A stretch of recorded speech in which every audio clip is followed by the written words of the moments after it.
बिस्मिल्लाहिर्रहमानिर्रहीम। अस्सलाम वालेकुम डियर स्टूडेंट्स। आज हम चैप्टर नंबर 10 का एक इम्पॉर्टेंट लॉन्ग क्वेश्चन डिस्कस करेंगे and that is actually galvanic cell, right.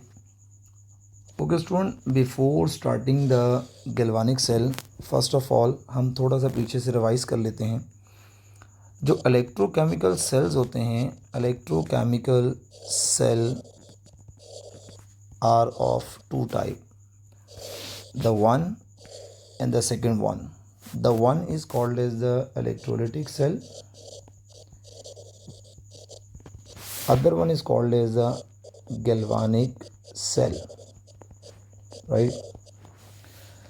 In case of electrolytic cell, यहाँ पर इलेक्ट्रिकल एनर्जी जो होती है E.E converts into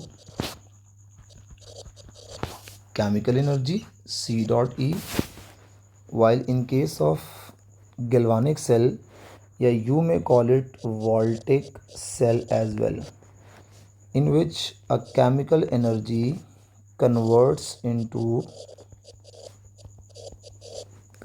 into electrical energy. Okay student, second difference. Now in case of electrolytic cell, we use a DC source.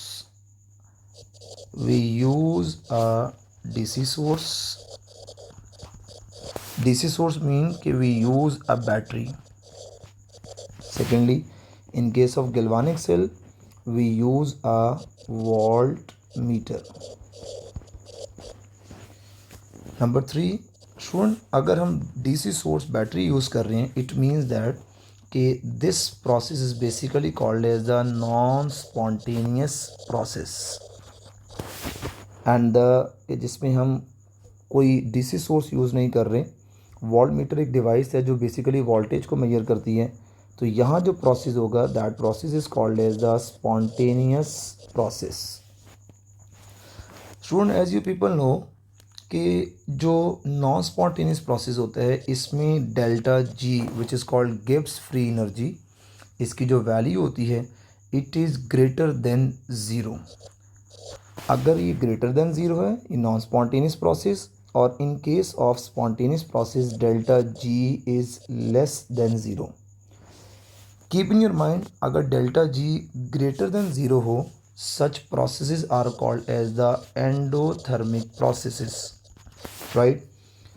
Whereas अगर delta G less than zero है, it means that कि ये जो process होंगे, ये जो reactions होंगे, they are exothermic reaction in which heat is released, यानी हीट जो है वो रिलीज़ हो रही होगी, राइट। नेक्स्ट वन, कि ये जो हमारा इलेक्ट्रोलाइटिक सेल है, इलेक्ट्रोलाइटिक सेल को हम प्रैक्टिकली किस पर्पज़ के लिए यूज़ करते हैं? This is use to purify the metals को प्योरीफाई करने के लिए, to purify the metals. Similarly electroplating of metals, electroplating करवाने के लिए आप इसको यूज़ करते हो। जबकि जो गैल्वानिक सेल है, गैल्वानिक सेल बेसिकली क्या करता है, यहाँ पे हम इसको यूज़ करते हैं is to produce the electricity,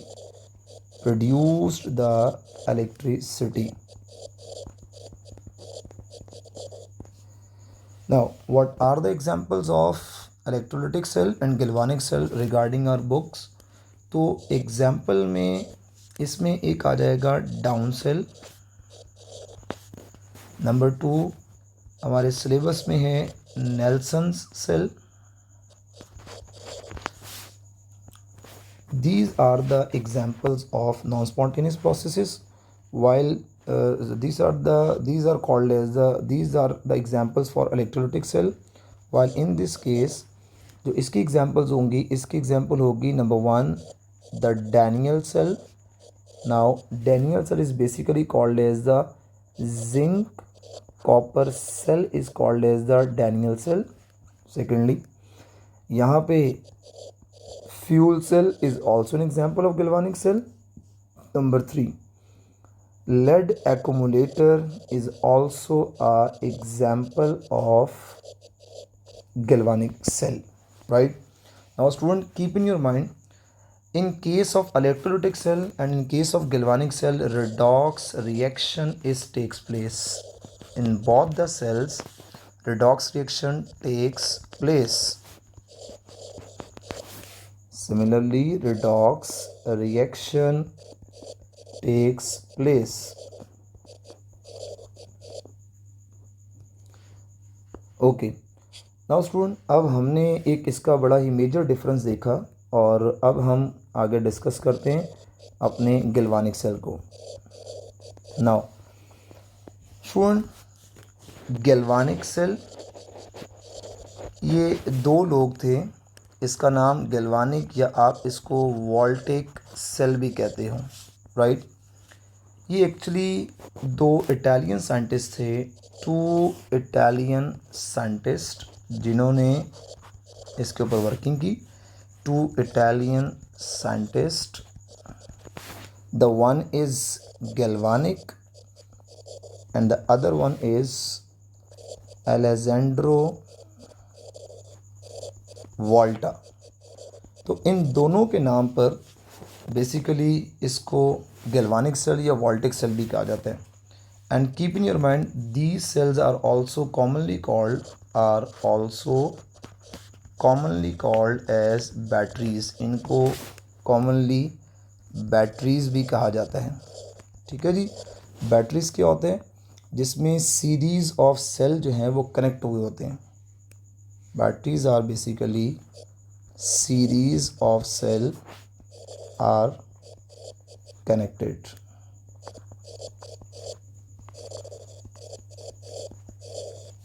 Now student, आपने गैल्वानिक सेल या वोल्टिक सेल के ऊपर एग्जांपल्स वगैरह और सारा डिफरेंस देख लिया है।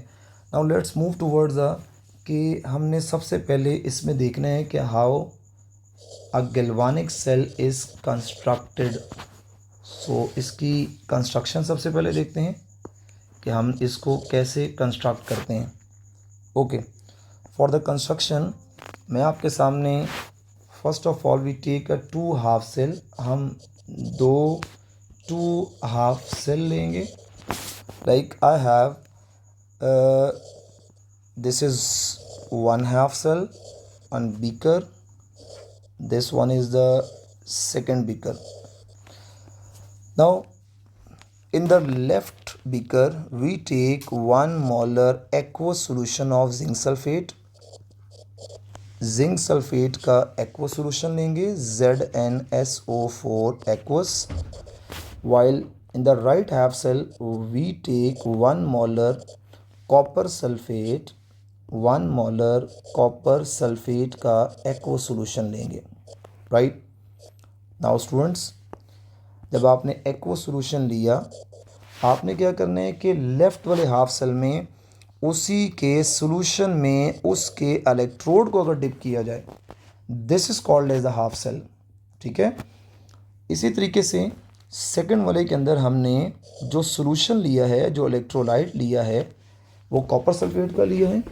तो कॉपर सल्फेट का ही हमने कॉपर का रॉड ले लिया। Now this rod is basically made up of copper and this rod is made up of zinc. So that's why हम इसको हाफ सेल कहते हैं कि हम जो इलेक्ट्रोलाइट लेंगे उसी में ही उसका जो इलेक्ट्रोड है वो डिप कर देंगे। Now student, as you know कि कोई भी चीज़ जब सोल्यूशन की फॉर्म होती है तो वहाँ पर ये आयंस प्रेजेंट होंगे, right. This is copper +2 and this is sulphate. इसका मतलब है इलेक्ट्रोलाइट आयोनाइज्ड फॉर्म में होगा।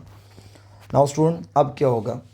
अब होगा ये कि हमने इन दोनों इलेक्ट्रोड्स को सर्किट कंप्लीट करने के लिए हमने कनेक्ट करना है एक वायर वोल्ट मीटर से। आप इसको लोड भी कह सकते हो and you may call it volt meter as well, right. अब स्टूडेंट होगा क्या? होगा ये कि ये जो कॉपर का जो जिंक का जो रॉड है, जिंक क्या करेगा? अब कॉपर और जिंक में से हमने ये देखना है कि which one is more reactive. So zinc metal जो है इट इज़ मोर रिएक्टिव, ये ज़्यादा रिएक्टिव मेटल है कंपैरेटिवली कॉपर के। ज़्यादा रिएक्टिव होने का मकसद ये है कि जिंक जो है ये ईज़िली एंड रैपिडली ये इलेक्ट्रॉन का क्या करेगा, लॉस्ट करेगा। जब ये इलेक्ट्रॉन का लॉस्ट करेगा तो ये आहिस्ता आहिस्ता यहाँ से इस जो इलेक्ट्रोड मैंने लगाया है इस इलेक्ट्रोड से आहिस्ता आहिस्ता सोल्यूशन में Zn+2 आइंस, ऊपर से एटम है, इस रॉड के अंदर इसके एटम है और ये आहिस्ता आहिस्ता एटम जो हैं टूट कर डीकम्पोज होकर Zn+2 की सूरत में बीकर के अंदर आना स्टार्ट हो जाएंगे। इलेक्ट्रॉन को लॉस्ट करते जाएंगे। Now these electrons get deposit on this electrode, right. It means कि ये इलेक्ट्रोड इसको सरफेस एरिया भी प्रोवाइड कर रहा है और ये इलेक्ट्रॉन क्या करेंगे, इनको वोल्ट मीटर एक साइड से पंप करके और दूसरी साइड जो है वो शिफ्ट करना स्टार्ट कर देगा, राइट। नाउ अगर आप इसको देखो तो यहाँ एक फिनोमेना ये हो रहा है कि with the passage of time now the electrode of zinc ये आहिस्ता आहिस्ता आहिस्ता इसका मास रिड्यूस होना शुरू हो जाएगा। ये जो मैं कलर आपके सामने कर रहा हूँ आपको इससे अंदाज़ा हो जाना चाहिए नाउ कि ये इंडिकेट कर रहा है कि with the passage of time जब बहुत सारा जिंक अपने आइंस में डिसोसिएट होना स्टार्ट हो जाएगा, डीकम्पोज होना स्टार्ट हो जाएगा, now the mass of zinc is going to be reduce, okay. जबकि ये जो इलेक्ट्रॉन उस तरफ जाना स्टार्ट हो गए हैं तो राइट कंपार्टमेंट के अंदर Cu+2 मौजूद है। Now this Cu+2 get the electron, ये इलेक्ट्रॉन को एक्सेप्ट करेंगे और बहुत सारे कॉपर के जो आयन मौजूद हैं ये इलेक्ट्रॉन को एक्सेप्ट करेंगे। जैसे ही एक्सेप्ट करेंगे तो आप ये देखें कि ये जो हमारा कॉपर वाला इलेक्ट्रोड है ये साइज़ में इंक्रीज़ करना स्टार्ट हो जाएगा। It will increase in the size, right. तो पहला तो ये पॉइंट क्लियर हो गया। नंबर टू ये है कि स्टूडेंट अब हमने ये देखा कि जिंक ने इलेक्ट्रॉन का लॉस्ट किया, कॉपर ने इलेक्ट्रॉन का गेन किया, लेकिन हमने एनोड और कैथोड का बिल्कुल नहीं कुछ भी पढ़ा कि इसमें एनोड कौन है, कैथोड कौन से हैं। नाउ बेटे कीप इन योर माइंड कि जो इलेक्ट्रोलिटिक सेल होता है उसमें एनोड और कैथोड बताना वो बैटरी का काम है कि आपने बैटरी के किस टर्मिनल से इलेक्ट्रोड को कनेक्ट किया है, तो वहाँ पे आप एनोड और कैथोड बताना बहुत इजी है। But in case of this हम जब दो मेटल्स को लगाते हैं तो उनमें जो ज़्यादा रिएक्टिव मेटल होते हैं जो जल्दी इलेक्ट्रॉन लूज़ करते हैं वो हमारा होगा anode. Now this will act as anode while copper का जो इलेक्ट्रोड है it will act as a cathode, but there is a difference between their charge. इसका मतलब ये है चार्ज का डिफरेंस ये है कि जो एनोड है जिंक जिसे मैं एनोड कह रहा हूँ यहाँ पे इस एनोड के ऊपर होगा नेगेटिव चार्ज और कैथोड पर होगा positive charge.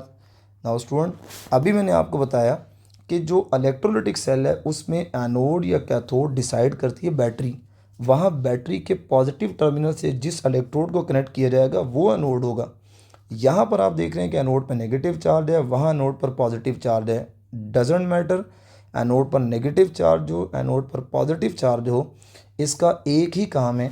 And as you know कि उसका ये काम ये है कि always oxidation is occur, right. Oxidation होगी, लॉस ऑफ इलेक्ट्रॉन होगा ना। दूसरी चीज़ ये है कि एनोड पर नेगेटिव चार्ज लगाने की वजह यह है कि बिकॉज ऑफ जब बहुत सारे जिंक एटम डिसोसिएट होना स्टार्ट हो गए, जिंक सॉलिड एटम डिसोसिएट होके एक्वस होना स्टार्ट हो गए यानी सोल्यूशन में जाना स्टार्ट हो गए, तो because of the excess accumulation of negative charge ये जो एनोड है it will get negative charge.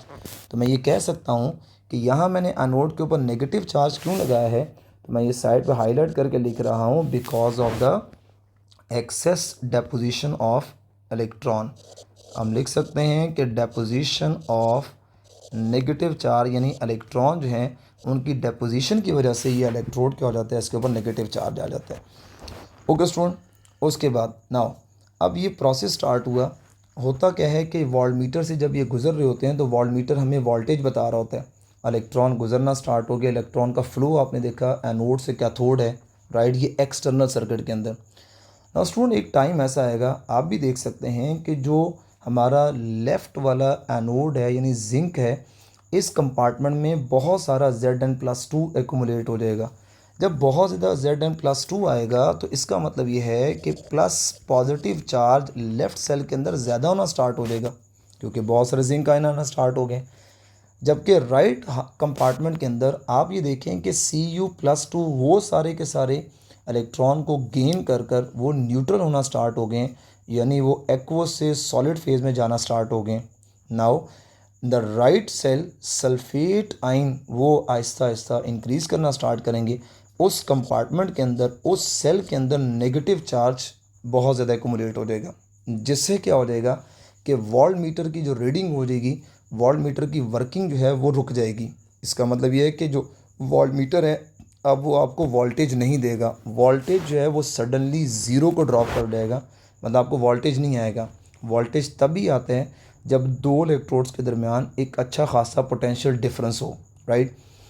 Now student, अब इसको करने के लिए कि ये इससे अवॉइड करने के लिए कि वोल्टमीटर का जो वोल्टेज है वो ड्रॉप ना हो और दोनों कंपार्टमेंट के अंदर, एक कंपार्टमेंट में अगर पॉजिटिव चार्ज बढ़ रहा है दूसरे में नेगेटिव चार्ज बढ़ रहा है, उससे अवॉइड कराने के लिए we use a U shaped glass tube and the name of that glass tube is, ये एक ग्लास ट्यूब है, राइट।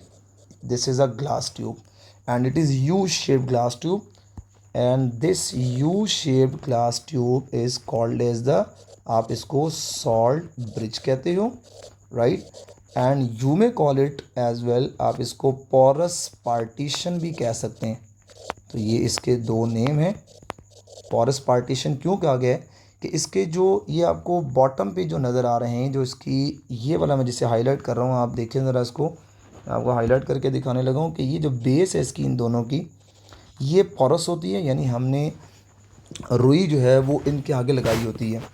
अब इस वजह से इसको पोरस पार्टीशन कहा जा रहा है। नाउ स्टूडेंट नेक्स्ट, अब ये सॉल्ट ब्रिज क्या करेगा, अब हमने इसकी वर्किंग भी देखनी है। तो अभी आपने कंस्ट्रक्शन के अंदर ये देखा कि हमने इलेक्ट्रोड लिए दो, हमने हाफ सेल लगाए, वोल्टमीटर लगाया और हमने सॉल्ट ब्रिज लगाया। मैं सॉल्ट ब्रिज के ऊपर डिस्कशन बाद में करता हूँ।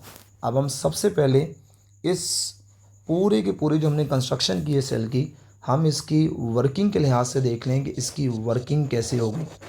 नाउ स्टूडेंट, वर्किंग के लिए फ़र्स्ट ऑफ ऑल आप यहाँ लिख लें कि आपने एनोड कौन सा लिया है, आपने कैथोड कौन सा लिया है, हमने इलेक्ट्रोलाइट कौन सा लिया है, राइट, और हमारी बुक के अकॉर्डिंग कि यहाँ पर कितना वोल्टेज जो है वो प्रोड्यूस हुआ है।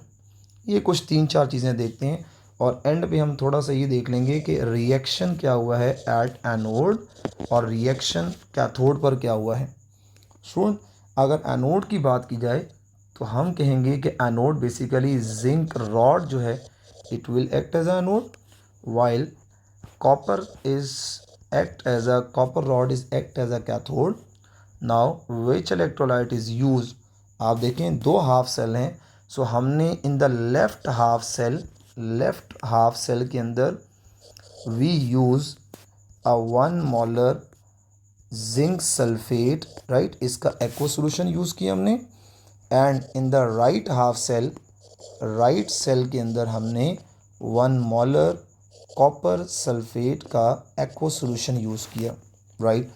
Now how much the voltage is produced, student voltage कितना प्रोड्यूस होगा, तो प्रैक्टिकली ये ऑब्ज़र्व किया गया वोल्टमीटर के थ्रू, इसका जो वोल्टेज आता है 1.1 वोल्ट, इसका ये इसने वोल्टेज प्रोड्यूस किया। स्टूडेंट, अब वोल्टेज को मेजर करने का एक तो प्रैक्टिकल वे ये है, दूसरा एक थ्योरेटिकल तरीका होता है वोल्टेज को बताने के लिए। वो थ्योरेटिकल वे मैं आपको बाद में बताता हूँ, वो एक फार्मूले से किया जाता है, बेसिकली वो तो अगले टॉपिक से रिलेटेड है। Okay student, now what is the reaction that occur at anode. So as you people know कि एनोड पर होती है ऑक्सीडेशन, ऑक्सीडेशन का मतलब होता है loss of electron. Student, anode पे आपने देखा कि जिंक सॉलिड यानी रॉड से जो जिंक के एटम है सॉलिड फेस के अंदर, वो क्या कर रहे हैं, वो डीकम्पोज होकर Zn+2 एक्वस हो गए हैं और इन्होंने 2 इलेक्ट्रॉन का लॉस्ट कर दिया। नाउ एनोड पर हो गई है oxidation, right, oxidation. Now reaction at cathode, तो कैथोड पर क्या रिएक्शन हुआ है स्टूडेंट, कैथोड पर ये रिएक्शन हुआ है कि कॉपर आयन जो सॉल्यूशन में पड़े हुए थे एक्वस मीडियम के अंदर, नाउ इन्होंने 2 इलेक्ट्रॉन का पहले ही लॉस्ट किया हुआ है। नाउ दीज केटाइन ये 2 इलेक्ट्रॉन को गेन करेंगे and it will convert into copper और कॉपर सॉलिड फेस के अंदर हो जाएगा। नाउ स्टूडेंट, अगर मैं आपसे ओवरऑल पूरे सेल के अंदर अगर रिएक्शन पूछूं तो ओवरऑल रिएक्शन ये होगा।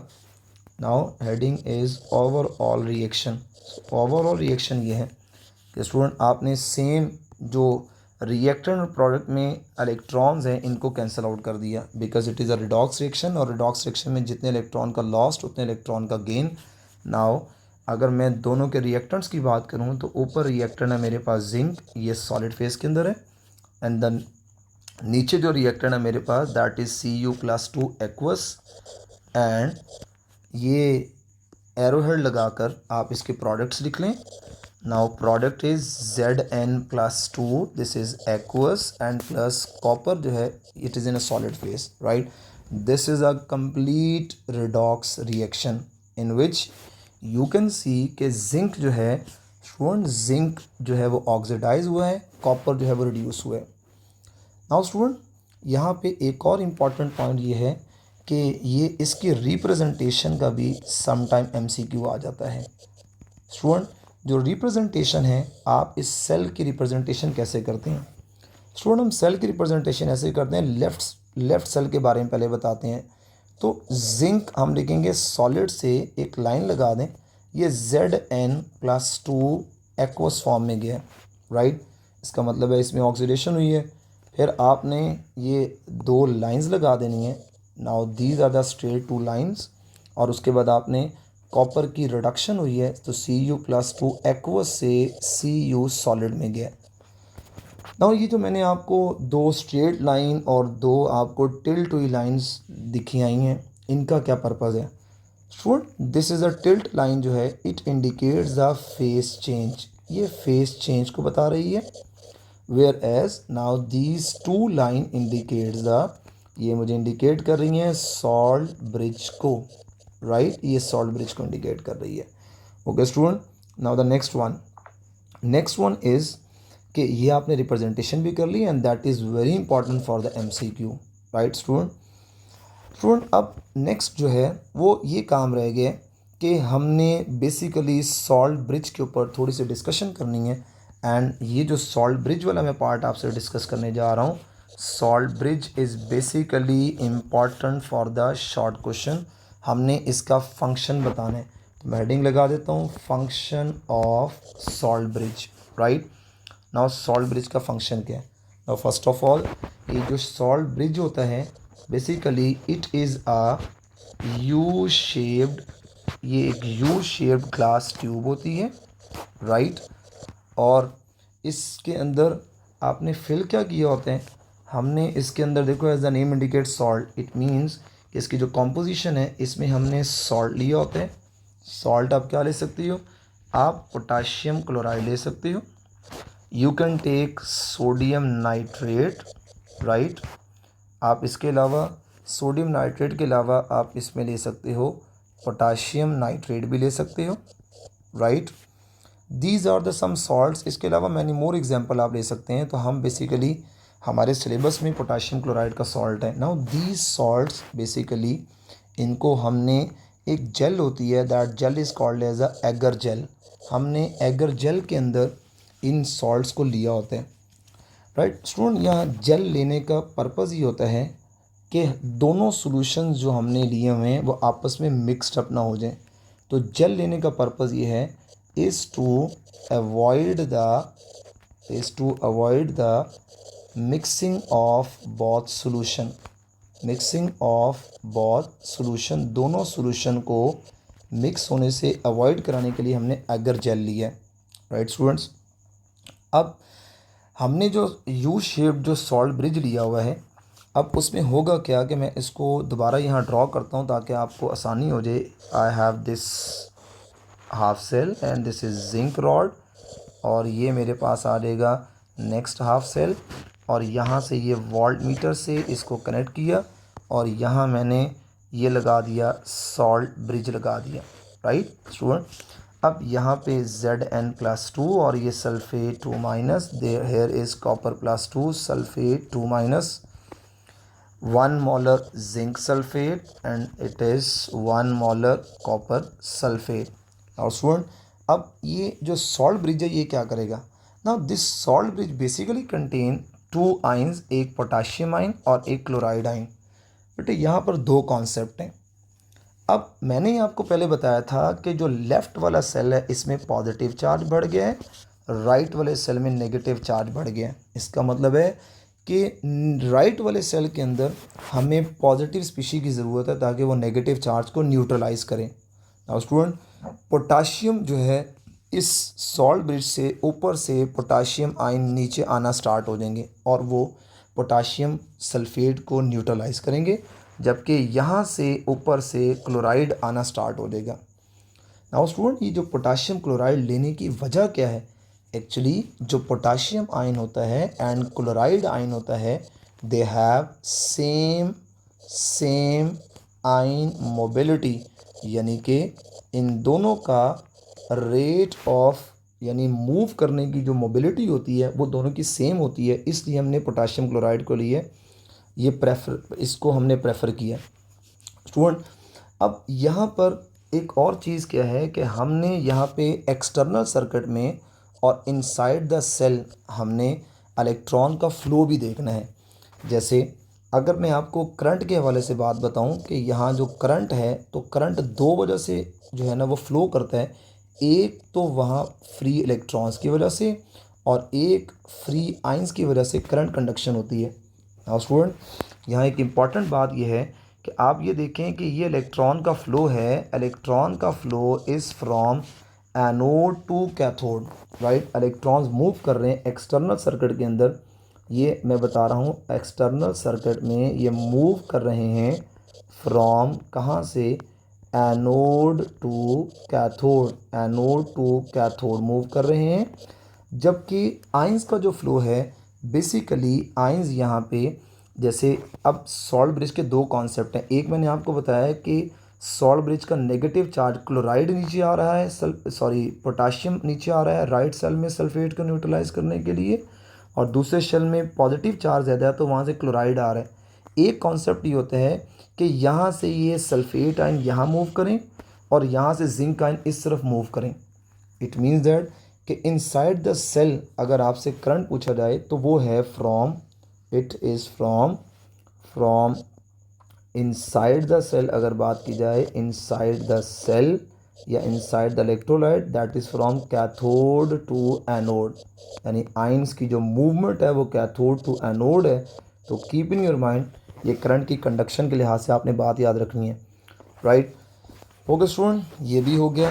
अब सॉल्ट ब्रिज ने जो 3 बड़े काम किए हैं, आइए उनको देख लेते हैं। नंबर 1, आपने देखा कि सॉल्ट ब्रिज का सबसे पहला काम ये था कि ये प्रिवेंट करता है, it prevent the mixing of two solutions, ये 2 सॉल्यूशंस को प्रिवेंट करता है मिक्स होने से। नंबर 2, ये क्या करता है? ये बचाता है, इट